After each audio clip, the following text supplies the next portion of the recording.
solicitud de ingreso, entonces voy a ir haciendo los accesos. Ok. ¿Por qué es importante trabajar este tema? Nosotros lo vamos a reconocer como la necesidad de identificar cómo es el desarrollo psicosocial del niño y su implicancia en el ámbito odontopediátrico o en el campo odontopediátrico. Se reconoce desde este punto de vista por la necesidad que tenemos nosotros de tener un conocimiento básico, por lo menos, de lo que sería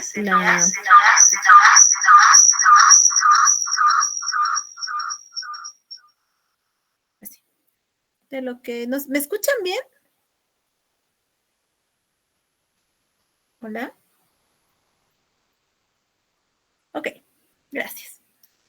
Entonces, vamos a continuar. Desde el punto de vista de la psicología, nosotros necesitamos enfocar bien cómo se desarrolla un paciente niño, ¿ya? ¿Por qué es importante? Nosotros vamos a encontrar en un paciente niño dos posibilidades de actitud que a veces son muy marcadas y a veces no. Podemos encontrar, como se dice, lo bueno, lo malo, como situaciones muy diversas o muy cambiantes. Ya no todos los niños van a tener un solo estilo de personalidad o de actitud que a nosotros nos debe no sorprender, ¿no?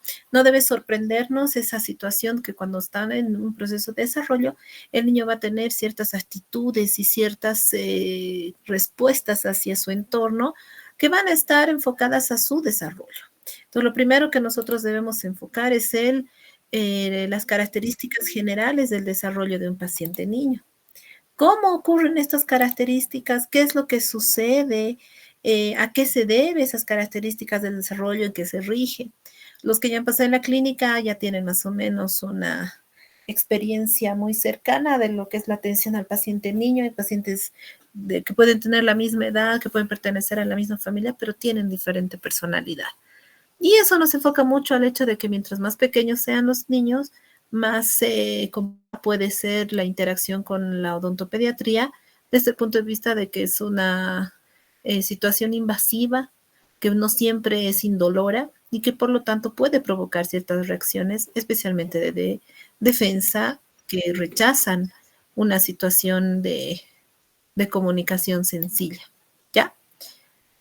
En todo el desarrollo de los niños, durante el desarrollo de los niños, existirán nuevas adquisiciones o nuevas situaciones que pueden atraerle y va a permitir que haya un avance o un proceso o desarrollo, o puede haber alguna situación que amenace y que genere un retroceso, ¿ya? Que no desarrolle.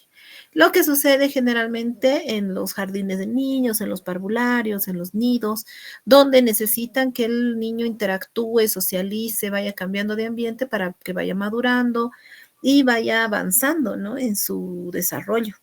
Y eso es algo que nos puede suceder constantemente en la odontopediatría. Yo voy a enfocar en esta clase las bases de la psicología haciendo un enlace constantemente a la odontopediatría. ¿Qué es lo que pasa?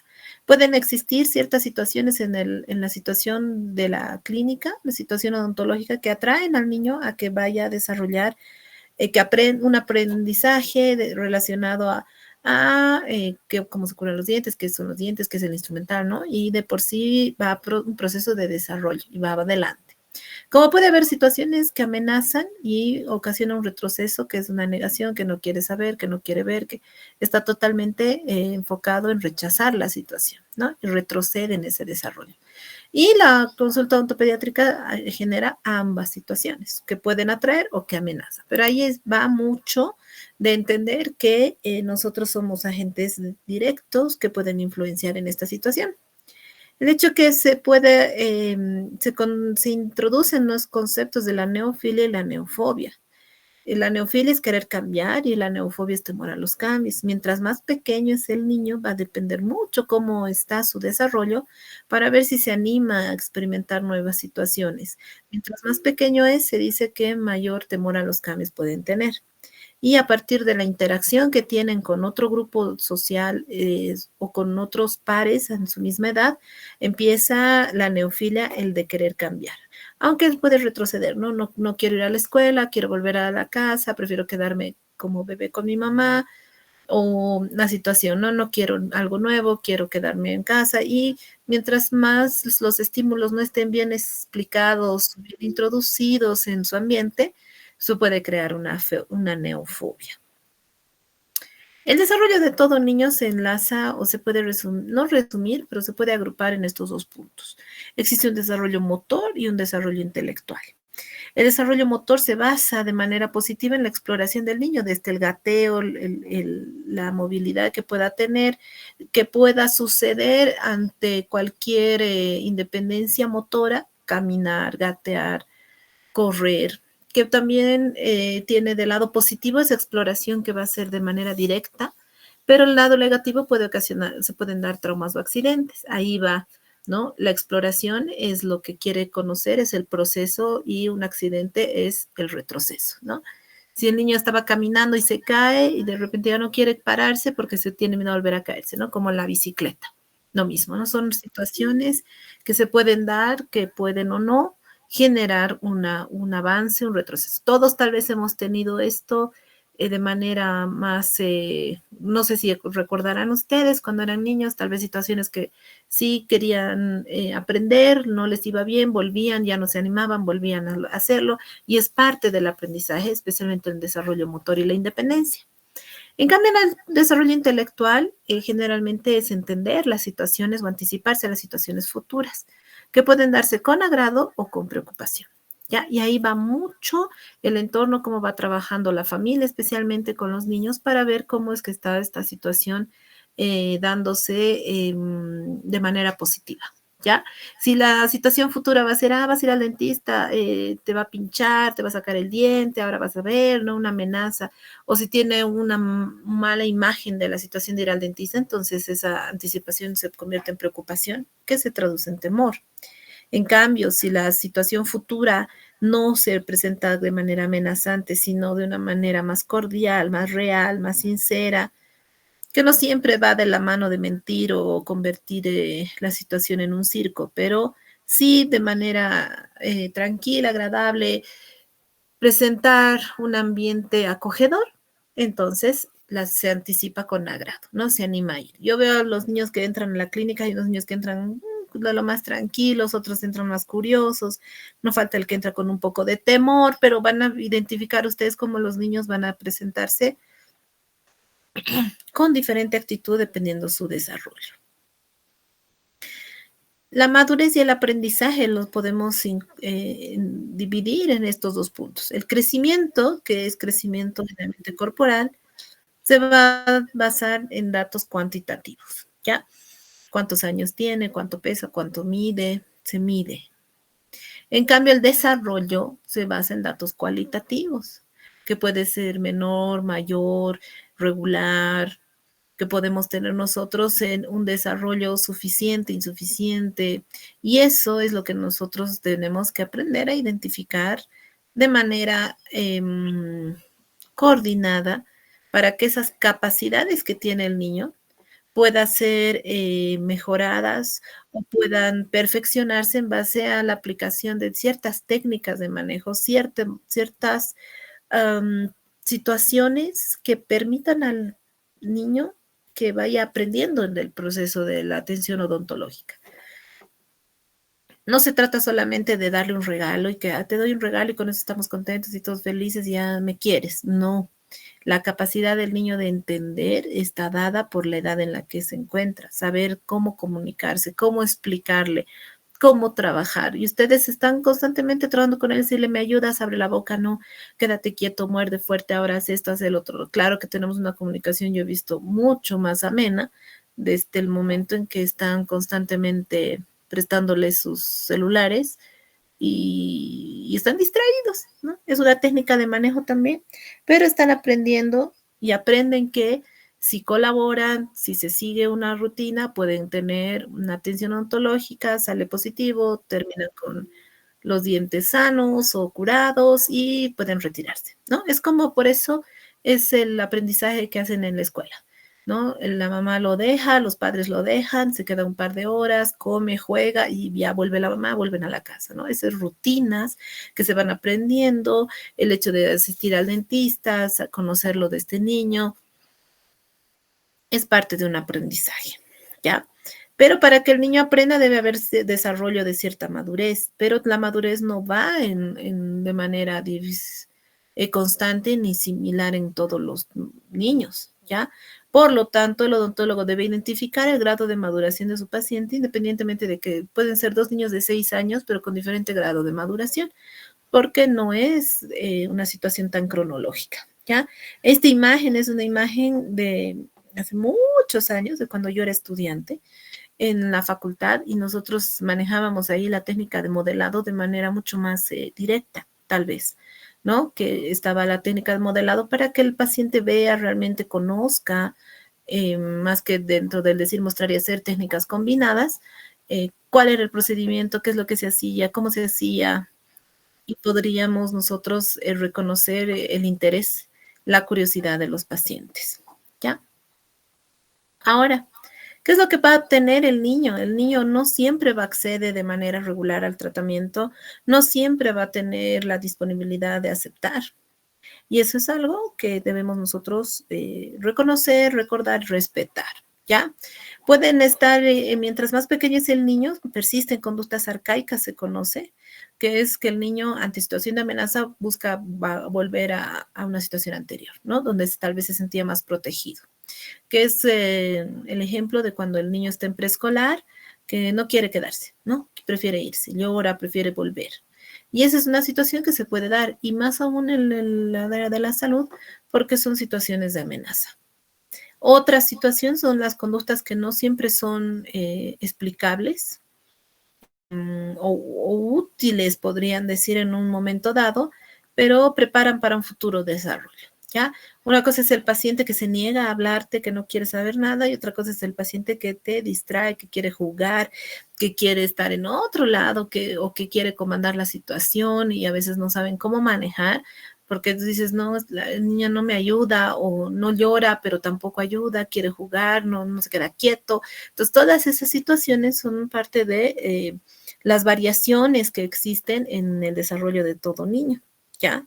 Es un grupo de situaciones que nosotros vamos a encontrarlas como si fueran un antecedente, pero que se mantienen eh, en avance y en cierta rigidez de constantemente presentarse igual, ¿ya? Por ejemplo, un niño que va a hacer, lo primero va a aprender, se compromete, digamos, con la situación, actúa con la situación en una similitud de decir, aprende digamos, aprende qué es el dentista, qué es la consulta odontológica, se compromete a realizar, ayudar, a controlar tal vez sus emociones, se compromete a portarse bien y se porta bien, ¿no?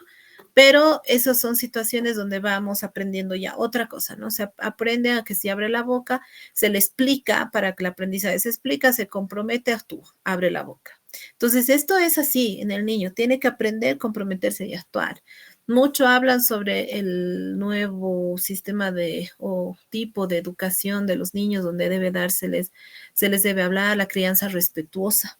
Se basa mucho en estos conceptos, pero nosotros deberíamos ser respetuosos, no solo por la crianza respetuosa de que al niño no tanta disciplina, sino debe entender y explicársele todo, ¿no?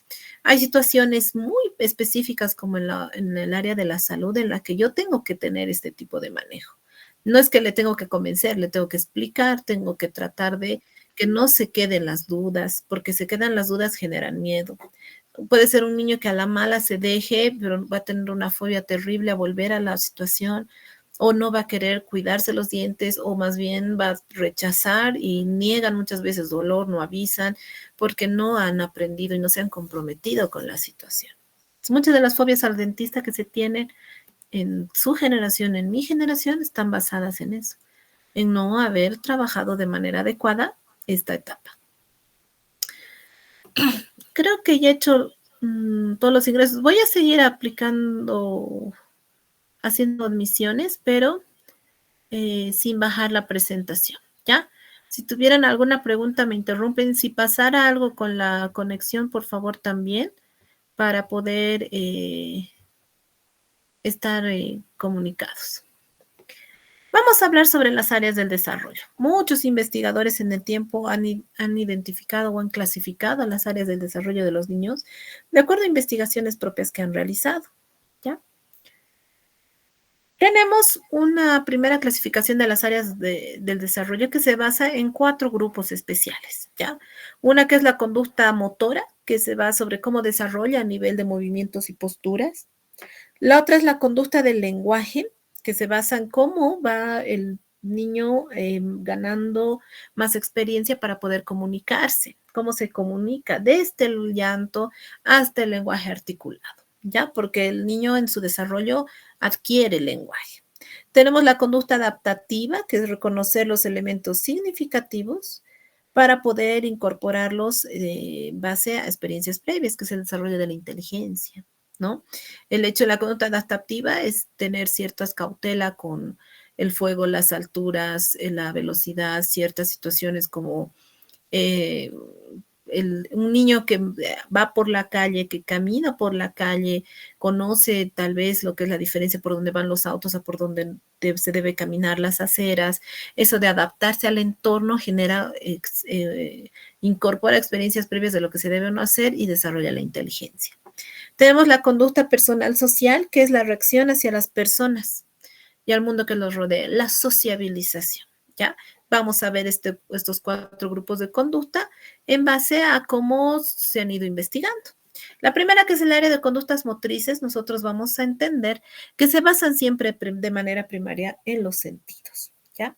El niño va a tener movimientos de los ojitos, va a mover la cabeza, va a mover las manos, se va a parar, va a deambular, y todo esto en base a la necesidad que tiene de explorar. Cuando nosotros tenemos un niño que ingresa a la clínica, debemos siempre analizarlo de manera directa, y eso lo han hecho tal vez en semiología cuando ponen el aparente estado general, etcétera. Ver la deambulación, las reacciones posturales, los gestos que tiene hacia el entorno, ¿no?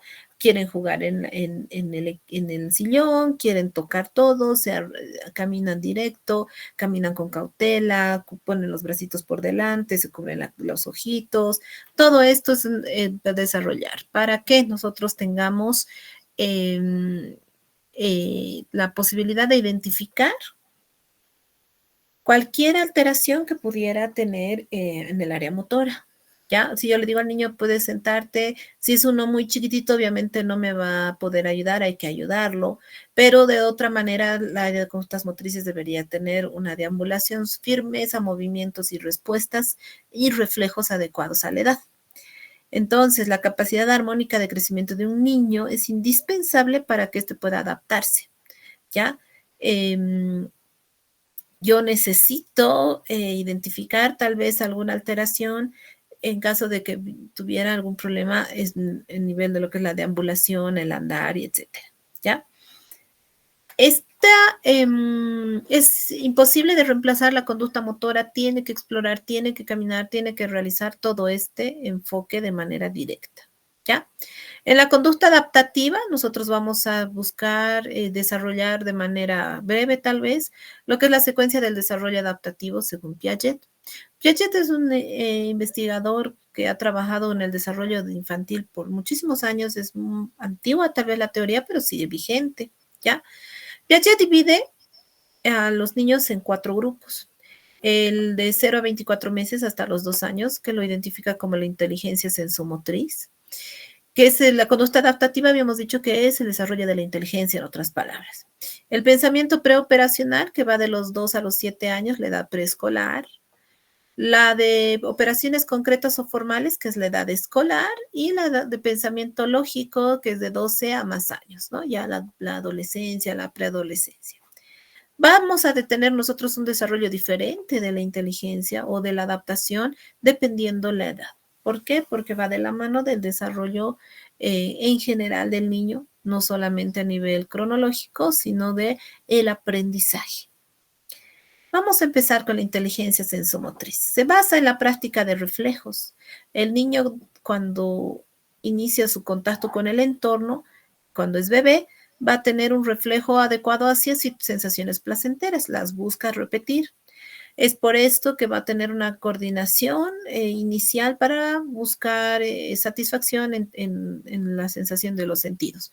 Tocar, chupar, morder, desplazarse para encontrar estas sensaciones placenteras, y hay mucha situación de experimentación, ¿ya? Experimenta mucho de lo que es causa y efecto. El típico ejemplo en este caso es cuando está jugando algo, lo tira al piso, se lo devuelven, lo vuelve a tirar, se lo vuelven a devolver, y así va jugando, y es una situación esperada para la edad que está desarrollando una experimentación, que es el efecto. Si yo boto esto, se vuelve a mí, pero me lo traen, ¿no? Y si no exijo que me lo traigan, a veces llora, se desespera, o en algún momento ya lo consigue por sí solo. De manera inicial va a inventar maneras para solucionar problemas, eso ya llegando a los 2 años, que se basan en la exploración bastante directa, en la interpretación y la emulación de lo que hace su entorno, ¿ya? Si ve que, por ejemplo, todos los demás están sentados a la mesa y utilizan los cubiertos para alimentarse, lo va a hacer. Si lo han alimentado con una cuchara, luego va a querer hacerlo por sí solo. Y esas son las maneras de solucionar problemas, ¿no?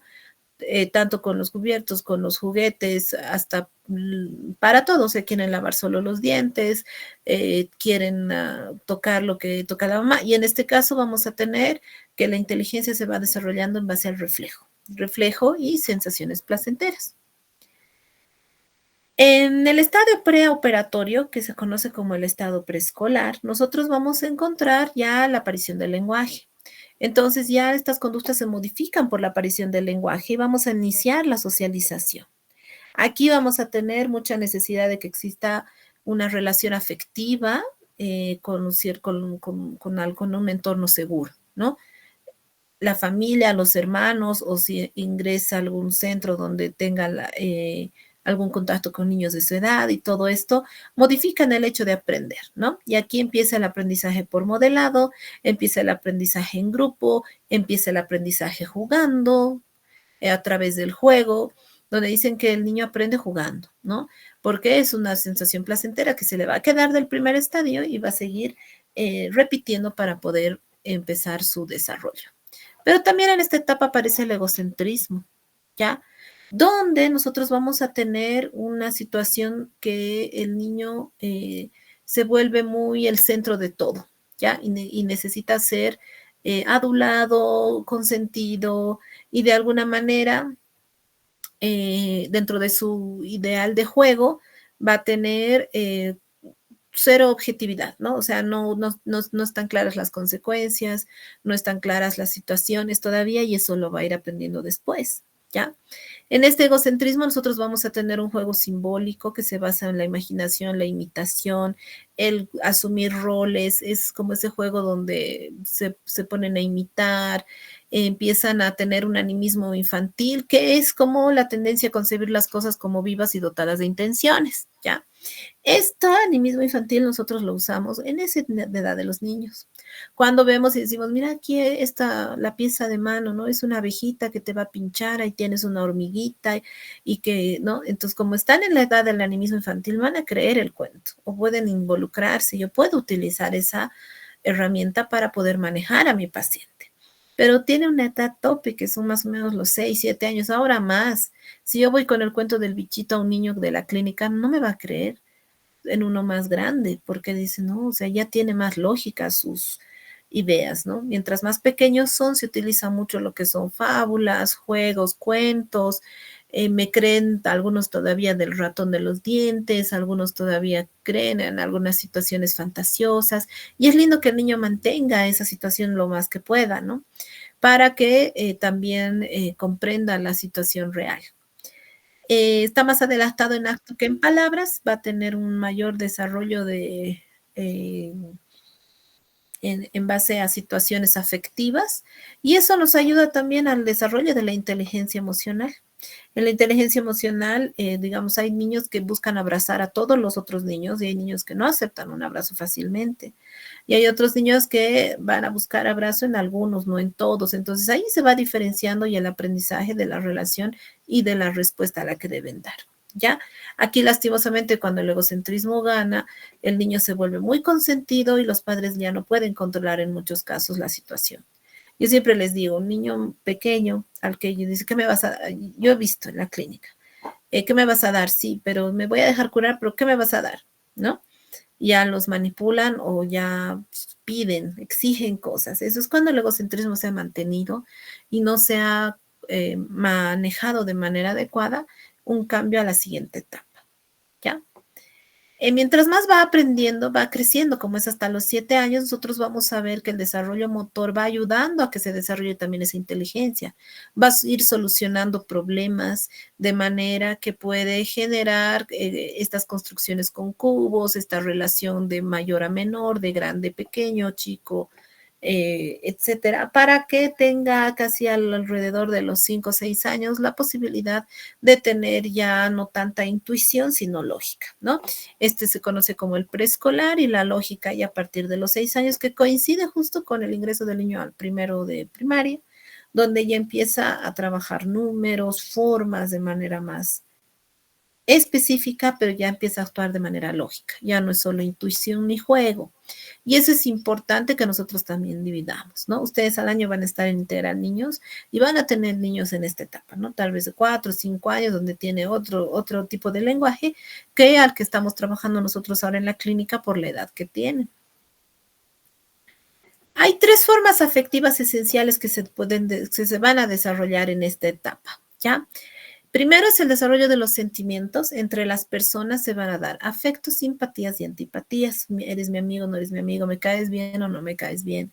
Esto me gusta, esto no me gusta. Es esencial en esta etapa que se desarrolle. Tal vez no de la mejor manera, depende si el niño es muy consentido o no, tal vez es más solitario, pero existen ya preferencias en esta edad. También existe la aparición de los sentimientos morales, que están muy intuitivos, surgidos de la relación adulto-niño. Lo que está bien, lo que está mal, lo que puedo hacer, lo que no, y eso debe estar marcado, ¿no? Por ejemplo, respeto los bienes ajenos. Esto no es mío, no lo puedo tocar sin permiso. Debo respetar, no puedo romper. Debo cuidar, no puedo lastimar, ¿no? Son sentimientos morales que va mucho de la relación adulto-niño. Si el niño ve que el papá escupe en la calle, por ejemplo, el niño va a escupir en mi casa, en cualquier lugar. Entonces son situaciones que van a imitar. En nuestra clínica, que es importante que nosotros le digamos eso, porque hay niños que reaccionan contra lo inanimado, ¿no?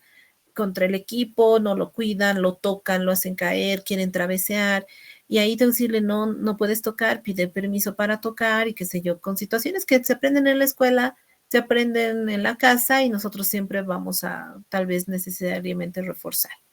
También aparecen intereses de valores relacionados con este pensamiento intuitivo, ¿ya?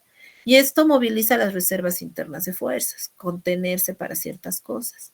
Hay niños que contienen sus emociones y que de alguna manera van desarrollando ese autocontrol. No está mal, pero siempre hay que hablarlo, ¿ya?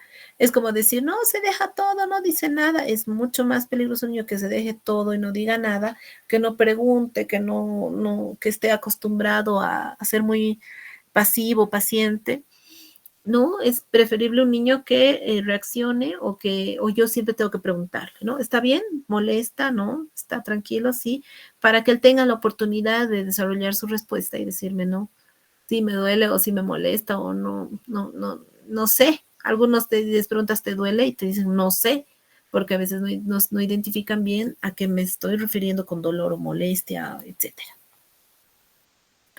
Luego viene el estado operatorio concreto. Recordemos que estamos en el desarrollo de la inteligencia. Esta es la edad en la que nosotros tenemos muchos de nuestros pacientes, ¿ya?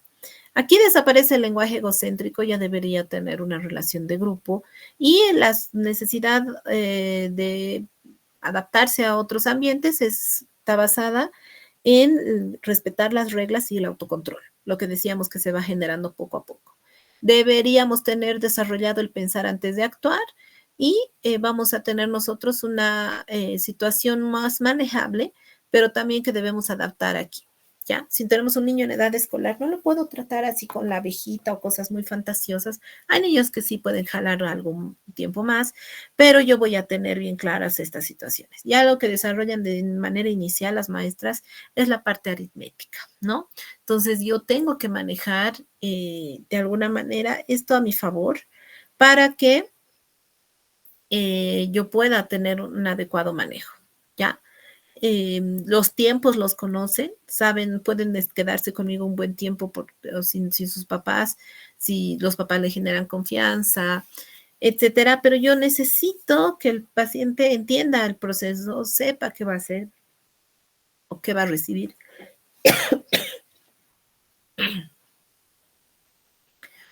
Perdón. Para que el desarrollo de mi cita o de mi contacto con este paciente sea adecuado. Ya, por eso trabajamos nosotros en esta etapa que ustedes, su primera interacción con niños, manejen niños que tengan ya esta necesidad, esta capacidad de pensar y actuar y que su de manejo psicológico no sea tan complejo. En estas operaciones concretas tenemos estos 6 grupos grandes, ¿ya? De manera inicial vamos a tener que este paciente va a tener una capacidad de transitividad, ¿ya? ¿A qué se refiere la transitividad? ¿Ya? Es establecer la relación entre las cosas, entre los elementos, ¿ya? Puede entenderme que este aparato que yo lo hago funcionar, que en este caso es la pieza de alta velocidad, yo lo controlo con el pedal y funciona, y si yo lo hago accionar, ¿cómo lo puedo detener? Entonces puede identificar esa relación, yo la puedo explicar. Existe el descentramiento también, que es la capacidad de considerar varios aspectos en una situación, ¿ya? Que aquí está el suctor, aquí está el que moja, este es el que succiona, este es el que cura, aquí está la luz, varios elementos que también él los puede identificar que son parte de una misma situación. La seriación se conoce que es un sistema de referencias para hacer relaciones, ¿ya? Entre los elementos y ordenarlos e identificarlos, ¿no? Él sabe, el paciente puede identificar seriadamente, saber qué es lo que voy a hacer o qué voy a poner. Esto moja, esto es para los muelas, esto no, esto que hace, esto sube, esto baja, las máquinas son terriblemente atractivas para ellos y ahora con la etapa de los celulares y todo lo que es digital, están súper avanzados. Puede realizar clasificaciones, relaciones mentales, ¿ya? Que pueden clasificar por semejanzas o hacen relaciones relacionan situaciones. La reversibilidad, la posibilidad de conseguir simultáneamente dos relaciones inversas. Existe la reversibilidad. Existe la posibilidad, por ejemplo, no es el paciente en esta edad me puede entender de que si yo le saco un dientecito, luego va a salir el otro nuevo y su boquita va a volver a tener dientes, digamos, ¿no? Si estoy hablando de dientes temporales. Un niño más chiquitito tal vez no pueden tener el concepto de la reversibilidad. La reversibilidad nos ha ido mucho a nosotros, por ejemplo, en el concepto de la anestesia. El hecho de que yo le explique y que luego va a volver a despertar, su carita va a estar como siempre, es solo algo temporal, lo comprende ya este concepto. Y nosotros tenemos que explicar, porque si no, si el paciente no le explico que esto va a volver hacia atrás, y lo mando así anestesiado y piensa que así se va a quedar toda su vida. Hay niños que no les interesa, hay otros a los que les puede confundir o causar mucho más temor. Y otro concepto es el de conservación, que es permanencia en cantidad o de objetos, aunque cambien su posición o su forma, pero mantienen ahí, ¿no? Y eso también me ayuda a mí a trabajar. Yo voy a limpiar el diente, voy a limpiar la caries, lo voy a transformar, qué sé yo, pero va a seguir siendo útil para comer, por ejemplo, ¿no? Cuando ponemos las coronas, a veces dicen, pero ¿por qué me pones? A muchos les parece atractivo y son felices porque están viendo tal vez una situación de mejora, pero son situaciones que yo puedo trabajar con los niños, ¿ya? Con los niños de la clínica. Sí pueden entender la reversibilidad, la conservación, el hecho de considerar varios aspectos, pero si son más pequeños, estos conceptos todavía no están bien integrados. ¿no? Entonces me decir, pero dice que sí ayuda, dice que sí va a ayudar, pero su hermanito, mira cómo tu hermanito ayuda y ya está en tercero, pero el de kinder no va a ayudar, porque son conceptos que se van adquiriendo con la inteligencia. El otro estadio es el estadio operatorio formal, que es de 12 a 18 años, donde nosotros ya tenemos un pensamiento hipotético deductivo, deducir las cosas, donde ya empieza la preadolescencia, que ya no es tanto aprender a relacionarse, sino ya a desarrollar la personalidad, ¿ya? En este punto no muestra mucho interés, lastimosamente es la edad más complicada para trabajar con los pacientes, porque algunos sí tienen mucho interés por la estética y otros no, están más ocupados en otras situaciones más de sociabilización y eso puede dificultar un poco nuestra comunicación, ¿ya? Se da la construcción de número y el pensamiento lógico matemático que nosotros vamos a identificar.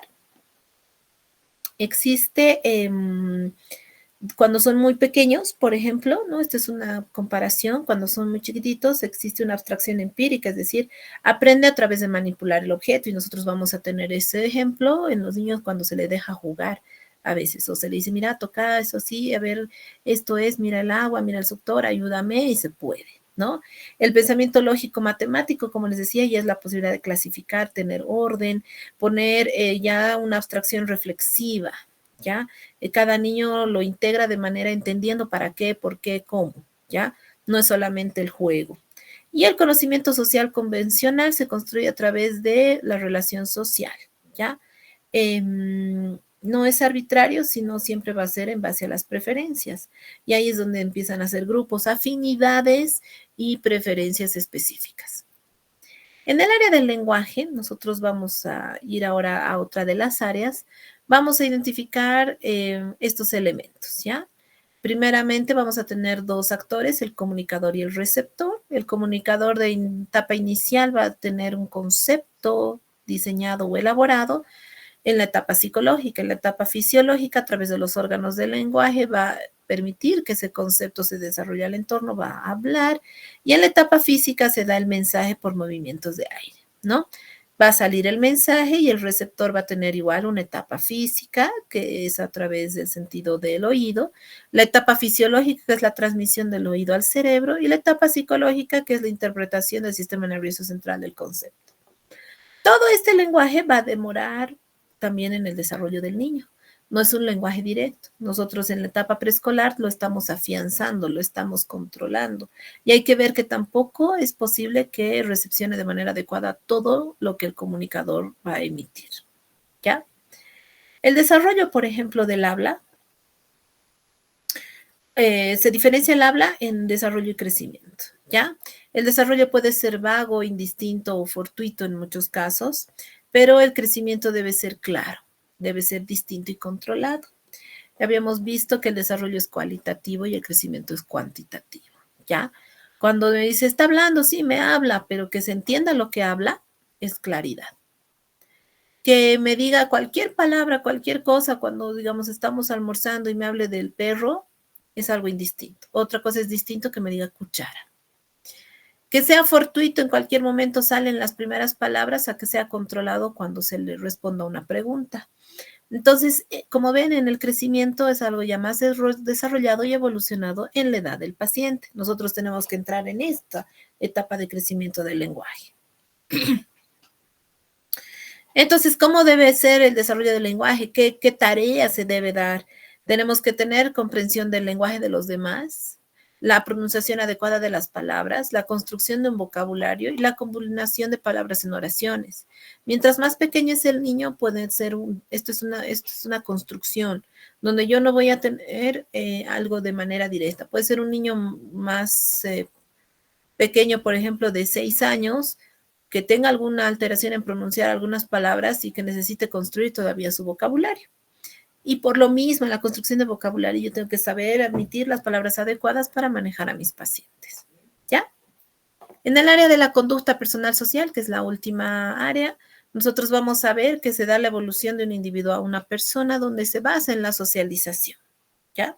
Debe haber un ritmo saludable de adaptación social para la familia y la adaptación a la parte odontológica es la segunda parte de lo que sería la psicología en odontopediatría, que lo vamos a encontrar. Vamos a continuar ahora con otra clasificación basado en lo que es el desarrollo de la sociabilización de los pacientes, de los niños, ¿ya? Y esto es en general, no solamente de los niños pequeños o de la solo de la odontopediatría, no. Este enfoque psicosocial de Erickson, que también es un investigador a nivel psicológico, ha identificado 8 etapas o estadios en los cuales todos nos vamos a encontrar. Y ustedes van a ver en qué estadios se encuentran ahora, ¿ya? Que se trata de estadios donde se van a dar ciertos conflictos que deben ser bien abordados o que deben ser bien aprobados, de alguna manera atravesados, mejor dicho, ¿no? Atravesar bien el conflicto para poder adquirir ciertas virtudes que ayudan a construir este desarrollo, ¿ya? Si esto no ocurre, se desarrollan malas adaptaciones, malignidades, se dice, que ponen en peligro el normal desarrollo, incluso en la vida más hasta el final de los días, ¿ya? Cada una está determinada en un tiempo específico. Vamos a ver, son 8 etapas que están basadas en años cronológicos, que se dan 8 crisis que van a desarrollar virtudes básicas, ¿ya? Tenemos la primera etapa, las primeras 4 etapas que están relacionadas a los niños de 0 a 2 años, donde vamos a ir viendo que la crisis de confianza versus desconfianza va a generar la virtud de la esperanza. En la edad de los 2 a 4 años, la crisis de la autonomía versus vergüenza va a generar la virtud de la voluntad. En la edad de los 4 a 6 años, la crisis de la iniciativa versus culpa va a generar la virtud del propósito. Y de los 6 a 12 años, laboriosidad versus inferioridad, que desarrolla la virtud de la capacidad. Vamos a ir desarrollando cada una de estas. Ustedes estarían relacionados en la juventud, donde está la crisis de intimidad o aislamiento, donde sale la virtud básica del amor. Entonces, ¿por qué el amor está tan adelante? ¿Por qué no está antes? Porque en teoría no podría uno enamorarse siendo más joven. Y así vamos a ir viendo cada una de las crisis. La primera es la que coincide con una etapa sensorio oral, que es la etapa menor a los 2 años, de 1 a 1 año y medio, que es el hecho de confiar a través de su desarrollo motor, ¿no? Desarrolla un sentimiento frente al mundo, busca si el mundo es seguro, si hay personas confiables y buenas, él va a tener confianza en todo, ¿ya? Y es algo que se genera chiquitito, antes de los 2 años, cuando empieza a caminar o no, cuando está dependiente por completo el bebé, ¿ya?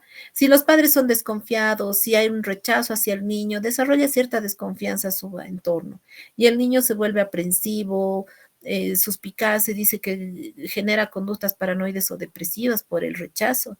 En cambio, si es un niño esperado, bien atendido, que va a estar de manera confiado a aprender y se le estimula, un niño estimulado para caminar, para comer, para jugar, para todo, genera una confianza que es súper necesaria. Se dice que muchos de los problemas a nivel psicológico que se tienen posteriormente está basado en estas primeras etapas, las primeras 4 etapas que son trascendentales para esto, ¿ya? ¿Qué es lo importante? Como padres, digamos, que se tenga un equilibrio, ¿ya? Que siempre se genere, como decimos, ¿qué genera esta crisis de confianza y desconfianza? La esperanza. La esperanza de que todo tiene una solución, de que siempre existe una solución al final del camino, que yo puedo salir de algún problema teniendo apoyo, ayuda de mi entorno, de mis padres, de mi lugar seguro, donde esto va a generar la posibilidad de que no se caiga al primer error o al primer problema laboral, amoroso, etcétera, ¿ya? Esa esperanza de poder seguir adelante es importante desarrollar en el primer año de edad. Si no la tienen, son chicos inseguros, que no hacen frente, no lo intentan 1 y 1000 veces, muchas veces no tienen la posibilidad de salir adelante, ¿no? O tener éxito. Un extremo son padres descuidados y el otro son los padres sobreprotectores, donde en lugar de darle confianza le crean mayor miedo, ¿ya? Es notorio, hay padres que tienen mucho cuidado con sus niños, tienen mucho miedo, y a veces hay niños que han tenido enfermedades de muy chiquititos o han sido muy esperados y son como el tesoro de la casa que hay que cuidarlos. Entonces, obviamente eso crea padres sobreprotectores, pero el padre sobreprotector no permite que el niño atraviese de manera adecuada esta crisis de confianza y desconfianza. Y a la hora del primer error o el primer problema, no lo intentan otra vez, no piensan que hay solución, no piensan en positivo, en otras palabras. Luego vamos al estadio 2, que se conoce como la etapa anal muscular de Freud. No vamos a entrar a Freud más complejo, que se conoce como el estadio 2 o la segunda crisis, que es la autonomía versus duda o vergüenza, ¿ya? Que va desde el año y medio hasta casi los 4 años. Aquí tiene que el niño estar manipulando su entorno, todo exploración, y tiene un sentimiento de autonomía de yo lo hago o no lo hago, ¿no? ¿Me dejan hacer o no me dejan hacer? Importante en este periodo, por ejemplo, es la higienización, el cepillado dental, ¿no? El hecho de que le permitan hacer hasta cierto punto para que poco a poco vaya siendo autónomo e independiente es muy positivo. Para que el niño a partir de los 3 años diga yo lo puedo hacer, yo hago y vaya manejándose de manera adecuada, ¿ya? Eso no quiere decir que a los 3 años ya se cepille solo, siempre debe haber una combinación y una supervisión. Pero es necesario que haya esta autonomía. Y si se lo siguen haciendo todo, si no le dejan hacer, si no permiten que tenga cierta autonomía, especialmente en lo motor básico, hay un problema. Aquí va mucho lo que es el control de esfínteres, especialmente si tiene duda o si se avergüenza, no controla el niño los esfínteres. Si le crean duda de que está haciendo algo, por ejemplo, esta es la edad en la que se pintan solos la cara, se quieren vestir solos, hacen travesuras con situaciones que tal vez no todo tampoco puede estar permitido, pero se debe dar una confianza de que vaya generando autonomía y no le tenga miedo a todo. El estadio 3 ya estamos nosotros con un niño más grande, cuando estamos con la etapa de iniciativa versus culpa.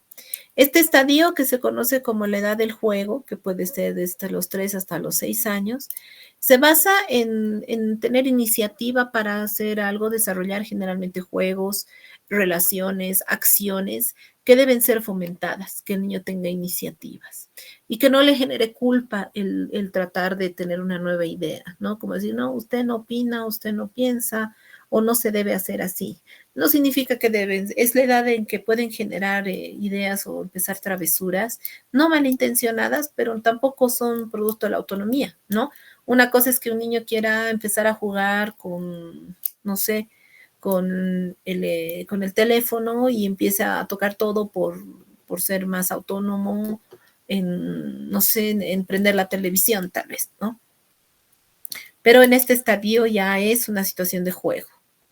Sabe que hay consecuencias. Estamos con el juicio moral que hemos aprendido en el anterior, en lo que es el desarrollo de la inteligencia, y moralmente el niño sabe que esto está bien y que está mal, pero puede tener iniciativa. Y vemos en la clínica estos niños que dicen, dame el suctor, tengo agua, sácame o ayúdame. Es la iniciativa hasta de supervivencia, pero no tiene miedo de decirlo. En cambio, hay otro que se aguanta hasta el final y se pone a toser y se ahoga y se asusta. Ese es el que tiene culpa de decir lo que está pasando. En este estadio 3 vamos a tener, el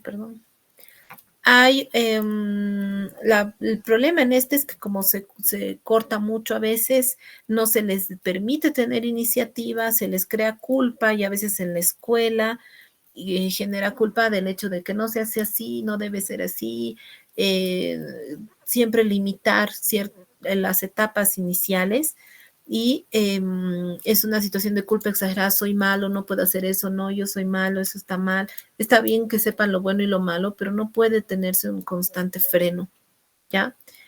Debe haber un equilibrio. No puede ser totalmente iniciativa y poca culpa, como que pueda ser libre, haga todo. No, pero no puedo yo frenar la iniciativa. Debo dejar que el paciente tenga, o mi hijo, mi niño tenga esto, porque si no se crean esas situaciones de estar totalmente culpable, cero iniciativa, un niño muy tímido que no se anima ni siquiera a opinar.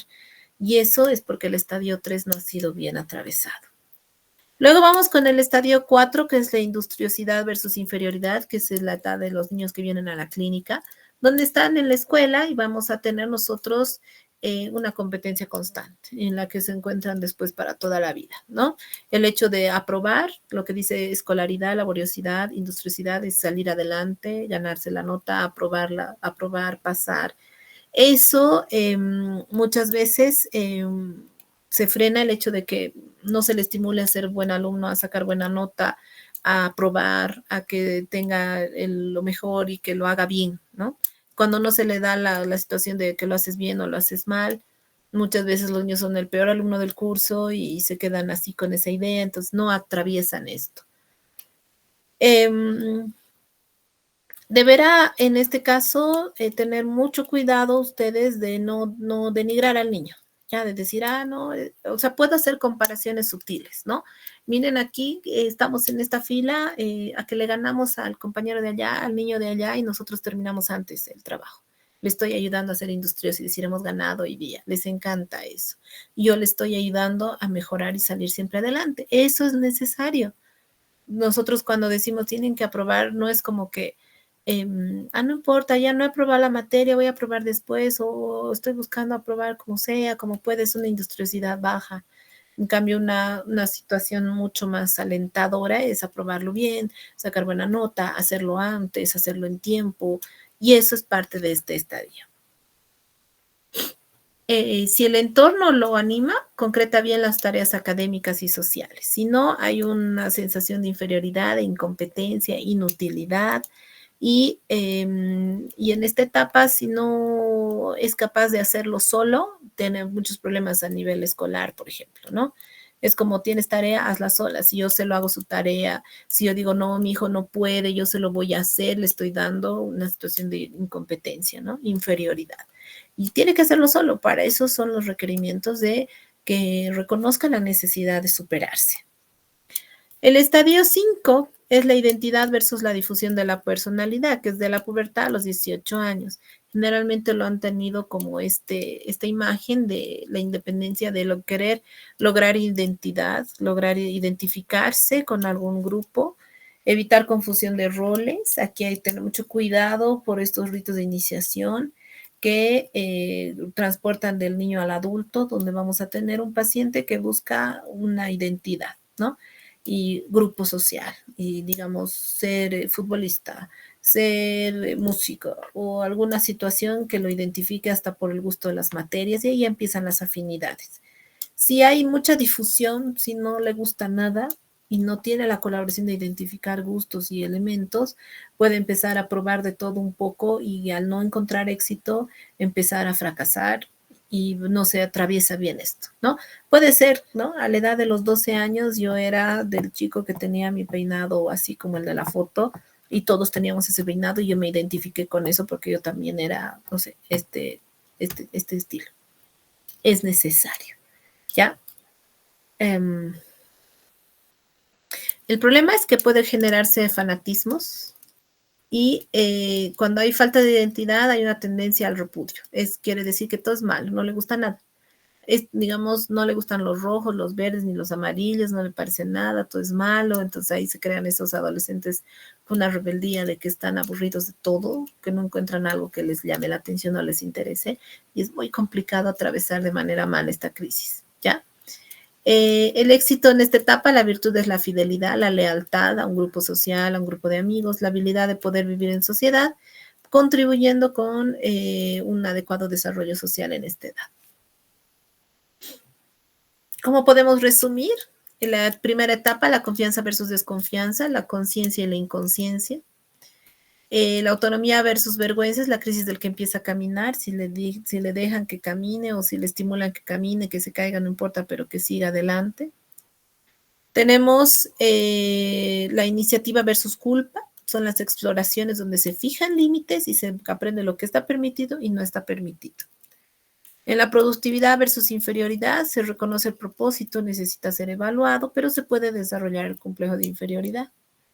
Y en la etapa quinta, que es la identidad versus la confusión, que es la adolescencia, empiezan las preguntas de quién soy, para qué sirvo, qué tengo que hacer, por qué, para qué, y la identificación en grupos sociales es necesaria. Las otras últimas 5 etapas son la intimidad versus el aislamiento en el adulto joven, donde vamos a tener la situación de se compromete o no se compromete. No es cosa de que tenga pareja lo más joven, no, ni mucho mayor, no, porque es una etapa en la que si hay compromiso de llevar adelante otra vida, de ser fiel, de ser leal, de comprometerse a tener una relación mucho más allá de solamente el enamoramiento, es una crisis que también da, ¿no? Como dicen, hay una etapa para casarse, exactamente es eso, ¿no? Hay una etapa donde uno puede tener la suficiente madurez para cambiar de vida, realizar un compromiso y hacerlo de manera madura. Muy temprano no está bien y muy tarde ya tiene otra lógica. La siguiente etapa es la de generación versus estancamiento, donde se necesita la productividad, la creatividad, el cuidado a otras generaciones, ¿no? Como se dice ya, si no soy madre, si no soy padre, estoy generando, estoy siendo exitoso y estoy generando algo para los que vienen, que no siempre son mis familiares, ¿no? Puedo trabajar de manera directa para el futuro de la sociedad. Y por último, viene la integridad versus la desesperación, que es la tercera edad, donde se consolida la identidad, la realización ya debe estar dada. Una persona que no pasa la etapa de generación de manera adecuada y llega a la tercera edad sin haber generado, sin haber sido productivo, no asume la edad que tiene, no asume la realidad que tiene. A la tercera edad uno debe llegar realizado en el aspecto que uno se hubiera puesto. Y el hecho de aceptar la muerte en la tercera edad es algo que nos va a sorprender siempre, porque la tercera edad la tiene presente y como algo voy a escuchar ustedes, uno dice, yo ya he vivido, ¿no? Y eso es parte de atravesar bien las etapas. Y es súper necesario. Este enfoque socioafectivo de Erickson es muy lindo para estudiar, realmente ha sido muy breve, pero de ahí vamos a tomar en cuenta qué situaciones se pueden dar en nuestros pacientes. Tengo un minuto más. Voy a dar una introducción sobre esta parte, sobre el aprendizaje, sobre cómo se expresan las emociones. Ya, las emociones, las respuestas del entorno social del niño pueden ser aceptadas, premiadas o suprimidas, lastimosamente, en base a las emociones del niño. Siempre se busca formas de expresión emocional que sean aceptables con el grupo social de referencia. Yo también voy a hacer ese grupo social, voy a aceptar ciertas expresiones de mi paciente, voy a premiar algunas y hay otras que también se suprimen. ¿Ya? Las características de las emociones van a ser diferentes en niños y en adultos, por lo tanto, el odontólogo que trabaja en niños debe evitar involucrarse emocionalmente, las tiene que saber manejar, ¿ya? Porque si yo me involucro, pierdo el control y el control lo toma otra persona, en este caso pues el padre, el paciente y lloramos todos. Ese es el punto de vista mucho más específico. ¿Cuáles son las emociones o sus características? Que son breves en los niños, son transitorias, son visibles, son frecuentes y tienen ciertos grados de intensidad, ¿ya? Las técnicas de manejo de conducta precisamente buscan a controlar estas emociones y vamos a tomar en cuenta, por ejemplo, que un paciente en una misma consulta puede estar así llorando, como puede terminar sonriendo, o puede empezar sonriendo y terminar un poco más molesto o, digamos, enojado, ¿ya? Es parte de las emociones porque son breves. En una misma consulta puede cambiar de emoción, son intensas, va a haber llanto, grito, mientras más chiquitos son, y son muy frecuentes estas, ¿ya? Son de corta duración, terminan bruscamente, sobre todo si hay distracción. Eso es algo positivo desde nuestro punto de vista, cómo estamos manejando la clínica.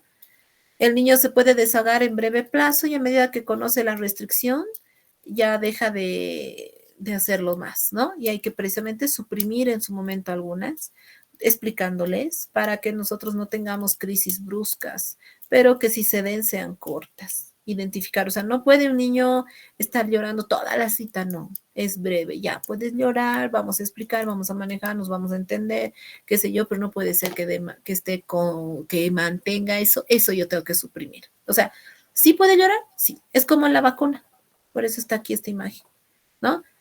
Al pinchazo va a llorar el grito extremo, porque duele, pero luego no debería llorar con la misma intensidad o el mismo tipo por más tiempo, porque precisamente es breve, se admite que le duela un ratito, pero después debe bajar la emoción. A eso se refiere la brevedad. Intensidad va a crecer en proporción al estímulo y la respuesta. Si yo le sigo dando como que yo más sufro, no, un ratito, no, espera, y va a subir, va a subir, va a subir, va a subir, y en este caso me puede sorprender. Yo puedo anticiparme que la emoción puede ser muy intensa, pero debe controlarse a la brevedad, ¿ya? Yo debo saber manejar la intensidad de las emociones, no me puedo asustar, aunque de inicio pues de la primera vez se asusten o no, es parte del trabajo el reconocer y decir, no, esta emoción puede ser intensa, sí, pero no va a ser larga. Transitoriedad, cambios rápidos de un estado al otro, hay crisis de llanto y puede empezar a reír con sus ojitos aún con lágrimas. Esa transitoriedad es directamente trabajada con los preescolares, ¿no? Como cuando se pone a llorar, le distraigo, le muestro otra cosa y rápidamente se distrae, ¿no? Esa transitoriedad es una poco margen de atención, pero al ser un insuficiente desarrollo intelectual todavía, hace que yo tenga que saber manejarlo, ¿ya? Ahora los chicos son más abstractos, ¿no? Están jugando y no salen del juego, más bien tardan mucho en soltar el teléfono. Suelta, ya, abre la boca, hazlo, ¿no? Un ratito, discuten un poco más, pero esta transitoriedad es característica propia de los niños más pequeños. La frecuencia, el adulto controla las emociones en sus actividades, en cambio el niño generalmente reacciona cada vez que puede.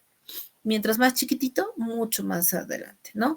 La frecuencia puede, y tampoco es adecuado que todo el tiempo sea como que muy reactivo, ¿no? Que me abrace, que me quiera saludar todos los días con besos, estamos bien, todo lo que sea, como les digo, aceptado. Hay otras que no, que son rechazadas, que no puedes venir todos los días a patear mi sillón. Y debo suprimirla algunas, ¿no? Entonces no se olviden, las emociones en sus características pueden tener esas tres frecuencias. Hay visibilidad, la emotividad del niño se manifiesta con atención, pueden ser, o sea, yo me doy cuenta que está incómodo, que está feliz, que está contento, que está enojado, ¿por qué? Porque se ponen inquietos, porque hay movimiento, porque hay obstinación, cierta terquedad en ciertas cosas, puede aparecer el llanto, dificultad del lenguaje y la visibilidad en las emociones, especialmente basada en la rutina de sueño, que a veces no es adecuada, y en la neuresis que no controlar los esfínteres en niños pequeños, ¿no? Entonces, si un niño está asustado, hay una emoción que lo está molestando, que está complicándole, puede darse esto. El miedo al dentista se basa mucho en la obstinación, en el llanto, en el tratar de escaparse, estar muy inquieto, más que todo, ¿ya?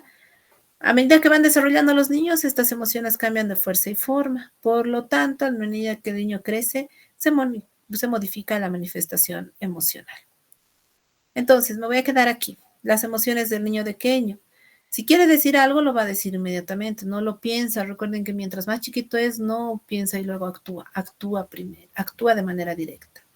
Si se enfada, puede haber llantos y pataletas fuertes. Si está contento, el niño pequeño va a reír, va a bailar, va a estar movedizo. Y si se asusta, llora, se grita o se esconde. ¿Ya? Siempre la sociedad va a buscar adaptar aceptablemente la expresión emocional. Los padres conocen esto, saben que está feliz, si está movedizo, si está contento, si está riendo, y saben que si está asustado, si se esconde. Entonces, si yo tengo un niño que entra directo y quiere tocar todo, tal vez está contento. Si tengo un niño que no quiere entrar, más bien se quiere esconder, está asustado. ¿No es cierto? Entonces, yo tengo que ir reconociendo esto. Nos quedamos aquí, continuamos. Estamos atrasados. Voy a hablar con Hans si podemos recuperar esta semana, o me dicen ustedes, por favor, no sé si Hans estará en la sala, para recuperar, porque nos hemos atrasado la anterior semana, he dicho que tenían clases de perio, no sé qué, y no hemos avanzado, estamos atrasados una semana y yo debería terminar este tema ya.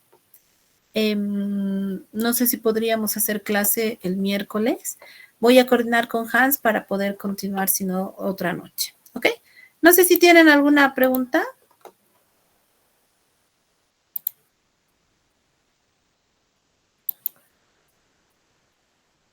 ¿Nada? Por mi parte, ninguna, doctora, todo claro. Ok, muchas gracias. Hemos empezado temprano, pero les hemos estado haciendo admisiones porque es bastante material y la idea es que nos alcance el tiempo para trabajar. Ok, chicos, entonces, si no tienen ninguna pregunta, yo lo coordino y mañana les avisamos. ¿Ya? Que tengan muy buenas noches. Gracias.